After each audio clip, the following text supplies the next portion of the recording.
How's everyone doing today? Thank you all so much for having me. Thank you to Allegro Group. Thank you to Andre. I'm really excited to be here. So it's not so much about running your business while being happy. It's that inherent paradox of trying to be happy while doing something that is very, very difficult. By a show of hands, how many of you run your own business? Okay. And how many of you would consider yourselves to be independent even if you're not running your own company? These are very difficult things to do. You guys are all taking the step by being here today, trying to bring your business to the next level. You've heard a lot. You're going to hear more about strategy in retail, in e-commerce, and sort of the motivation and inspiration it takes to get to the next level. But to do that, you have to be doing even more than you're doing today. And that's challenging. There's so much that is this is the next slide. There's so much that you need to be sort of paying attention to, and there's more you're going to be adding to your life every day. So I want to give you some of the tips that I've added to both my customers' lives in a productivity training business I used to run, and some of the tips that I'm still providing today with also a productivity business that I run today. So I personally, I have this tendency to take on projects myself. It's constantly adding more and more things because I like to try to sort of do them my way, and it gets to be so much. And so many of you can attest to the fact that even though it feels great to be independent, there is so much that's on your shoulders. So I'm going to be talking about those sort of things. And I'm going to give two different categories of things. There's going to be little tweaks and little tips that you can make right now or maybe right after today or tomorrow, where they'll just take a few minutes, little technology tricks and things. And then I'm going to talk about some concepts that come from sort of the productivity greats or gurus and ideas that you can sort of work on over time. But again, the idea here is for you to be able to focus on exactly what you want to be doing, to set your own agenda, and to get as much as possible accomplished during your workday. So one of the first things that you're going to want to do, and actually maybe by a show of hands, how many of you have checked Facebook today so far? Anybody? More people raised your hand to that than running your own business. How many of you have at least checked Facebook, say, in the last week? How about LinkedIn? LinkedIn today? And in the past week? Okay, so nearly everybody's hand has gone up. You're not going to forget to go on Facebook or to go on LinkedIn, right? And yet, if you were tagged in a photo 5 years ago and someone comments on that photo, do you get an email for that? It's silly, isn't it? We're not forgetting to go to these websites, and yet we're being notified by everything. I mean, after this conference, I imagine there's going to be a lot of people that will add me on LinkedIn. Do I need an email for that from every single person? No, I don't, because I'm going to remember to go there and see the little icon in the upper corner that's red now and says, there's a new connection, there's a new message. So I would encourage all of you to go to LinkedIn, go to settings, go to email frequency, and change it so that you don't get an email for every connection that adds you. You don't get an email. I mean, I love their new endorsements feature that's part of LinkedIn, but you don't need to get a message every time someone endorses you or someone messages in a group. Same thing with Facebook. I'd go to your Facebook settings and turn off everything except for messages to you or invitations. That's it. Those two changes alone will reduce the incoming messages so much in your life. And the next part of it, and actually I'm curious, I don't know. When I grew up, I'm from the United States, and we went to carnivals, and there was this game there where I don't know how to picture it. It's sort of like a video game, except there's these little moles that pop out of it. We called it whack-a-mole. I'm not sure if you have the same thing, like little moles, little things pop out of the ground, and you're given a mallet, like a hammer, and you're supposed to hit each of these moles as they pop up. I don't know if that game is familiar to you at all, but that's what we do with our phones. That's what we do when we have those little red bubbles that pop up. They're called badges on our iPhones or on Android.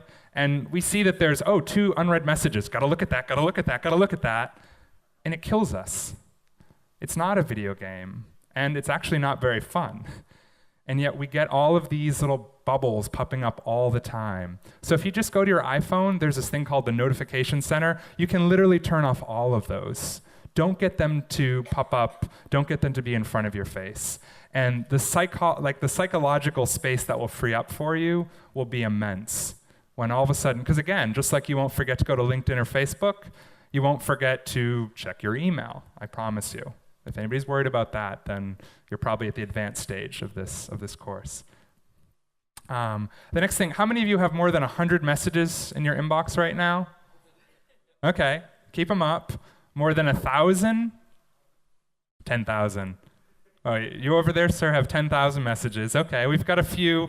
I don't want to know what's going on over here, why some people have 10,000 messages in their inbox. But the fact is, I listened to Sir Terry speak earlier today, and I thought just how much composure he has. Much more than me. Folks are clean cut. You've got your suits and very organized, and it's hard for me to picture him going back to a desk that's just covered with paper all over it. I just can't picture that. Maybe that's the case. I won't ask. But our inbox is like our desk. What our inbox actually is it's the place where other people set our agenda. Email is where other people tell us what to do, and yet it has no order to it chronologically, and it has no order to it subject-wise. In other words, somebody could say, E-nnovation conference, and in reality, it's a big opportunity. Or maybe it's just lunch from 2 weeks ago, and they're just saying thank you. You have no idea. So I would encourage you to, as quickly as possible, get things out of your inbox. People ask me a lot about task lists and what's the point or whether they should use them. There's only two things that define a task list. One, you set the order, and two, you set the subject. Those are the two things that are wrong with email and the things that will always be wrong with it if you let things accumulate there. So I would encourage you to archive those messages so that you can set your agenda. Get them out of your inbox. Instead, delete some of those older messages. Who's this? She's kind of cute. I didn't look so bad, actually, back in 1985.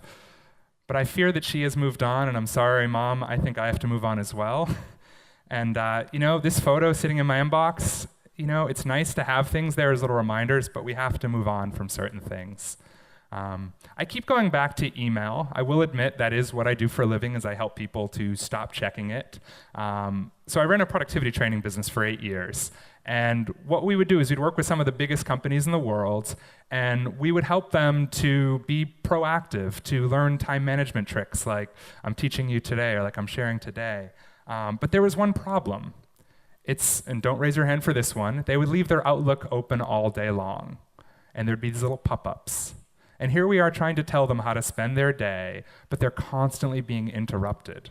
So in addition to email setting your agenda, every time one of those pop-ups shows up, you lose about 4 minutes to the distraction and the time it takes to get back on track.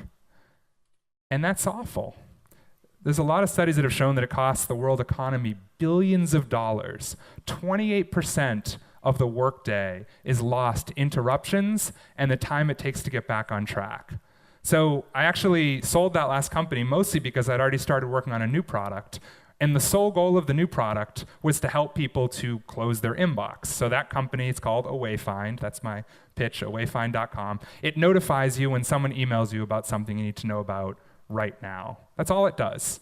And it's just because people needed the confidence to be able to close their inbox more often so they could focus on the things that they wanted to focus on, so they could be proactive instead of reactive. Now, you don't need to use my tool to do that, but you need to be able to get yourself into a state where you can check your email less often so that you have the opportunity to create something meaningful, to do something that you want to do. So many here are independent or running their own companies, and people are counting on you to create things that aren't on your agenda.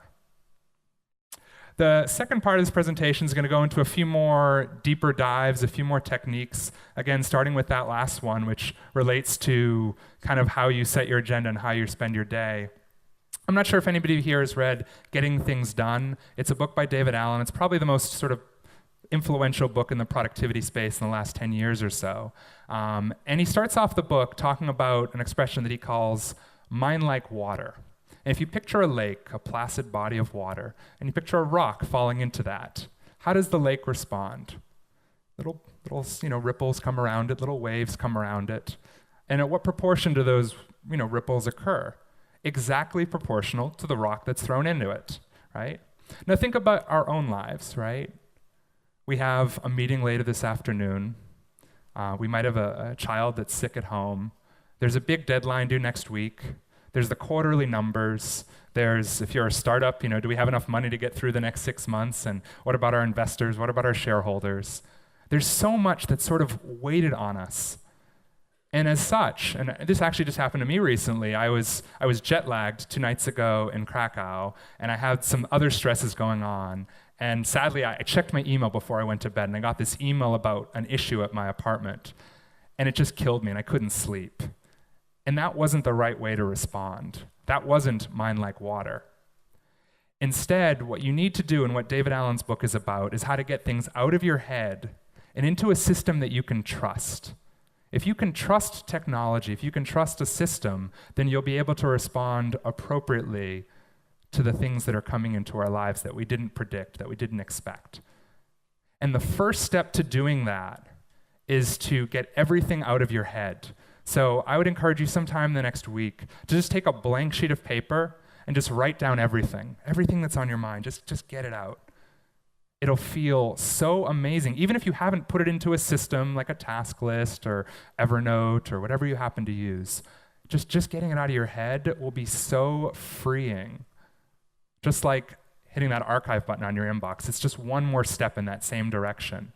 And once you get it out of your head, you'll be able to respond things much more effectively and much more consistently. Another thing that we sort of respond to is we respond to a lot of numbers, whether those numbers are revenue or whether those numbers are, customer complaints, or maybe if you're into social media, it's, maybe people that follow you or your friends on Facebook or your likes on a page. Some of these things matter. Some of these things are what we call the key performance indicators that drive our business or ourselves, but some of them don't. So I'd also encourage you to think about those things, and again, which of them are weighing you down, which of them are distracting, which of them just make you feel better about yourself, but aren't actually driving value for your customers or for your own personal true ambitions. So think about what are those metrics you're paying attention to and whether they matter. One of the best things about LinkedIn is they don't usually show you the count after 500. It's nice to not have to think about that. You hit that, you're like, done, great.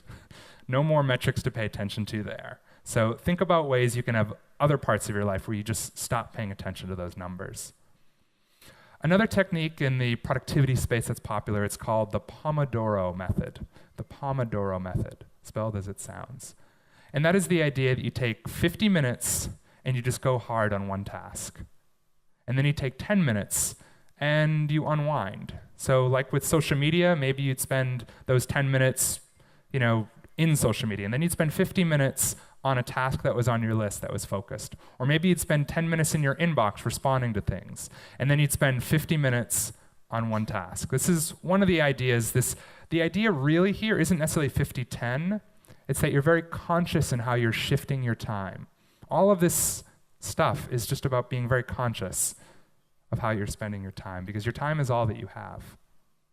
Along with social media, much like the Pomodoro technique, I recommend jumping into the stream and jumping out of it. I actually created this slide, I think, for the first time probably in 2007 and 2008, back when everybody in the tech space was really excited about social media, and we were all addicted to it. That was when I spent all my time on Twitter, which is an awful thing. And the only really real way to do that is to spend some time where you just jump in, respond to things, create things, and then to jump out and go back to the work that you really want to be doing. And taking that to the next level, how many of you flew here? A lot of folks? Okay. I flew here from San Francisco, California, so I had a bit of a flight. And I was amazed at how much I got done. I'm always amazed at how much I get done on a plane. I get more done on a plane than anywhere in the world. Now, I know that's not for everybody. Some people, they don't enjoy flying. Maybe that's their chance to read or to watch a movie or just to sleep. But I get more done on planes than anywhere else in the world. And I would think, how is it that I can recreate that somewhere else? Is there a way, is there a coffee house where I can sit? At my office, there's a couch that's near where I work, near my desk. So I'll go there, and it's like a different place for me. I'm not going to touch my email. Sometimes I'll even use a different laptop. Or even, and I've said this for a long time, but I've recently gotten back to it, which is paper. Paper's great, you know? I have the brightest paper you can buy, the thickest paper you can buy, and I have a really fancy pen, and you know what? I can't upgrade anymore. That's it. You know, there's no multiple tabs. It's wonderful. I have the best paper and I'm done. And now I actually have to do real work. There's no more optimization. There's no more distraction. And it's so amazing how much I get done. The other day, I actually had this really weird status I posted on Facebook that I'm a dancer and a swing dancer. And I wanted to dance and I wanted to work and I wanted to do both of those things. And I ended up not bringing my laptop to the dance, but I did bring a pad of paper and I actually got a lot done. Because there were fewer distractions with a band playing and girls to dance with than there were with just my laptop. It's amazing what you can create with just a little bit of freedom and separation from the electronic world, especially for folks who are paid to be creative and to think outside of the task list, which is most of us in this room. Now, a technique that I have for all of this is what I like to call creating a cone of silence. You just put yourself in this world, and you're just like, you know what, I'm only going to do one thing. And you're really, really conscious of that. You're only going to do one thing. As a matter of fact, one of the best things to only do one thing with is email. If you do email like it's your job, like it's literally what you're supposed to do, and it's the most important thing for the next 50 minutes, you'll actually get through your entire inbox. I have 0 messages in my inbox. It's because it's not the start of the US workday yet, but I do have, it is empty, and it will be empty again, and I'm able to get it to empty a couple times, you know, at least a week, and usually a day. And that's because when I go through my inbox, I treat it like it's my job, and anything that's going to take more than a couple minutes, I put it on my task list, give it a title that I can respond to, and then I move on. And that's if you really just make whatever it is you're working on 100%. Multitasking is a myth. We lose about 40% of our time when we're multitasking. Google continuous partial attention. Continuous partial attention. It's a great concept. Lots of good articles on it, and it's what happens when we try to multitask. It does not work. The next thing is the essential and the incidental, or what I like to actually think about is the critical path. It's the things that if you had to accomplish one thing in the next month or 6 months or quarter or year, whatever it happens to be, that would be there. We saw, you know, the 9 audacious goals that were listed on the screen here. That's actually a lot. But if you think about 1 or 2 or 3 of the things that really matter, we're going to be a customer-centric organization. We're going to double our size in the next 3 years. We're going to make an extra $5 million. When you start thinking about that, about what your critical path is, and you start taking things out of your inbox and putting them somewhere that you can see the whole list of what they really are, all of a sudden you take those tasks and you just move them away. You're just like, you know what? Not going to do that. It's not on my critical path. So the 2 parts to that equation are, what is really, really going to take me to my end goal? And then making sure you put it somewhere so you can make a decision that says, nope, not going to do it. Nope, not going to do it. Not going to speak there, not going to travel there, not going to respond to this email, period. So recognize what's essential and what's incidental. Another thing, and this happened to me, I guess, about 3 years ago, I realized that I'm a slave to my body. Like, it's scary, you know, I just turned 31, that's, I suppose, not so old, but there was a period where I could just work all night, right? You know, I'm Superman, right? I can do whatever I need to do because I'm young. And then I realized that no, that doesn't work anymore. As a matter of fact, there are times of the day when I'm a lot stronger mentally. There are also things that I can eat that have a dramatic impact on my ability to produce meaningful work, to be creative. I found, for example, that in the morning, I have focus, I have energy, I have discipline. And in the afternoon, it's harder for me. So what do? I make sure that I have no meetings before lunch. Now, the exception to that is when I'm working with folks in this room, because international calls have to happen about 8 a.m. in the morning. But outside of that, I have no meetings before lunch. And it's actually not so hard, because I'm giving people 20 hours of my week when I suggest a time. I say, oh, sure, I could do lunch, because I have to eat, so I love doing lunch meetings. It's very efficient. I say, I could do lunch, or I could do an afternoon coffee. What would you prefer? And everybody says yes to that if they're local. I mean, that's plenty of time, the afternoons, right? And then this way, 2 things happen. One, I work with them, and when I'm responsive, if I'm sitting with you, I have enough energy. That's not hard. Everybody in here has something meaningful to share. If we're sitting together, I'm not going to fall asleep. But if I have to write a blog post, that's actually pretty hard for me to do in the afternoon. And similarly, it actually structures my day naturally so that I have this time in the morning to get a lot of things accomplished, as opposed to just breaking up my day. The other big thing that I do, and many people can attest to it because now it's sort of du jour, popular diet, is I eat a lot of protein in the morning and the afternoon. I eat the same breakfast every single day. I go running every single day. But in particular, eating protein instead of carbs, I find that I don't get hungry or tired right in the morning. And similarly at lunch, just staying away from pasta and breads. And I know this isn't the best audience for this necessarily, but you guys have so much great meat here, and pasta and bread and all that, but you have plenty of meat, so you're fine. It just made a dramatic impact. I no longer am tired after lunch, and before it was just miserable. So just recognizing how our body affects our day, it's not just sort of whether we're overweight or not. It really affects our energy and our ability to do our work. And the last point that I want to leave you with here is that productivity, there's really not that much point to productivity, because it doesn't matter what you're doing, it doesn't matter how you're doing stuff as much as whether you're doing the right things. For those of you that are creators, for those of you that somebody says, hey, you just need to double the revenue, nobody's going to tell you how to do that. It's you to figure that out. You have to be remarkable, and that means that all the things that come into your inbox are not going to tell you how to be remarkable. They're not going to be the thing that matters. It's weird, because I have this to-do list that's just forever long.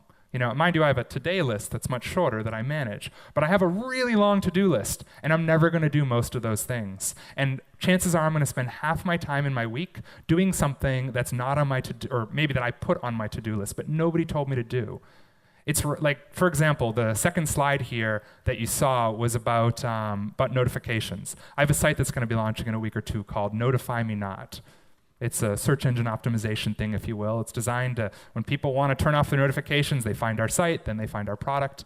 Nobody told me to do that. That's something that's outside of my, I don't want to say outside of my job description, but again, nobody asked me to do that. But that's something that's more remarkable and less the CEO job description. It's not the obvious stuff like raising money or making sure my customers are happy.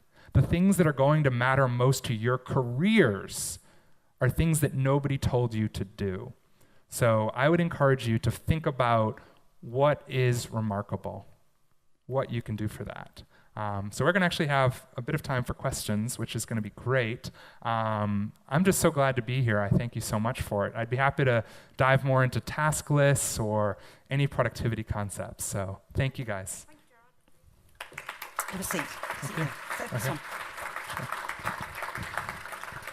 I know you could take your pick then of a few seats, but yes, please sit next to me. Oh, I'd love to. While you were talking, I've sent you 500 emails. Yes. So see how long you're going to take that. I suppose the point is that in a bizarre way, we're here to promote sort of technology and innovation, and e-commerce is all about going online, and we have spent a lot of time, but there is life beyond it. Sadly. It is, yeah? Fortunately, yes. Yeah, and there is that point that you can actually spend all your time and not remember to have a break and everything else that goes with it. Is that your sort of key message, that we've still got to operate as human beings, and if we don't do what you're suggesting, then we're going to end up down that slippery slope to an early death? Nice, pleasant thought. I think, there's 2 points in there, yes. It feels a lot more human to do one thing at a time and to really focus. And I do think that we feel like we've accomplished a lot more when we take that approach.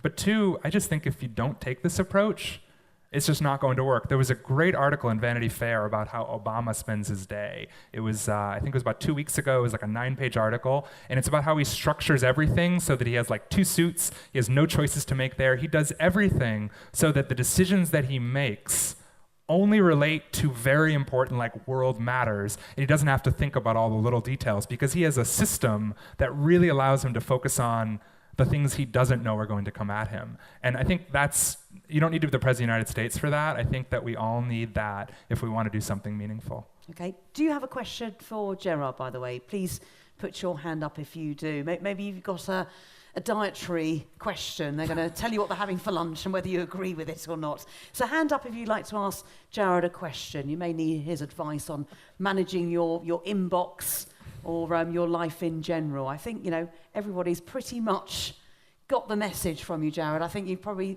solved it all for them. There are no further questions for you. Just sort of finally, what would you like people to do differently when they go back to their workplace? What can they work on immediately? I think just pulling out your phones and turning off those badges and pulling up your social networks and turning off all those little notifications. It's weird because it doesn't seem very exciting or meaningful, but the sort of the constant micro level impact that'll have, I really feel like it weighs us down so much. So any of those things that I put in there, and these slides are up at slideshare.net/technotheory. That's my Twitter, slideshare.net/technotheory. And there's links to like full articles on almost all of this stuff. So I really hope that people do something with this so that they can actually take the advice the other people are sharing here today, which is meaningful for your business and strategy. I hope that this will give them the time to focus on that. Well, Jared, thank you very much. And are you hanging around for the next couple of days? I'll be here. Exploring Poland, having a bit of a trip or not? I am loving this. Yeah, I'm loving Poland. You guys, it's, I was in Krakow for the weekend. It was quite beautiful. And Poznań, that square, the facades there, the culture, the food, the energy. I'm really thrilled to be here. Thank you all. Thank you very much to Jared, everybody. Thank you. Thank you, Jared. Thank you.